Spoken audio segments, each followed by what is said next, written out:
Ramai simpatisan hingga kader PDIP memutuskan keluar dari partai Kepala Banteng. Menanggapi hal tersebut, Wakil Sekretaris Jenderal atau Wasekjen PDIP Utut Adianto membongkar suasana di internal partai. Dikutip dari Kompas.com, hal tersebut disampaikan Utut saat ditemui di Kompleks Parlemen Senayan, Jakarta pada Selasa 16 Januari 2024. Ia mengungkap suasana kebatinan yang terjadi di internal PDIP terkait dinamika politik terkini. Terlebih politikus senior Marwara Sirait atau ARA hingga 150 kader Taruna Merah Putih atau TMP Kabupaten Majalengka memutuskan mundur dari PDIP.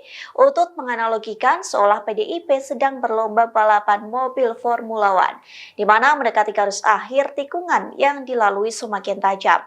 Utut mengatakan perasaan batin itulah yang sedang dirasakan PDIP menjelang Pilpres 2024 yang kurang lebih diadakan 1 bulan lagi. Lantas pihaknya mengomentari pandangan soal PDIP yang tak lagi solid seusai ARA keluar dari partai. Menurutnya saat ini justru PDIP sedang mempererat konsolidasi jelang pemilu 2024. Diketahui sebelumnya ARA memutuskan keluar dari PDIP pada Senin 15 Januari dengan alasan mengikuti arah politik Presiden Joko Widodo. Hanya selang 1 hari saja 150 TMP Majalengka turut hengkang dari PDIP dengan alasan yang sama. Download Tribun X sekarang, menghadirkan lokal menjadi Indonesia.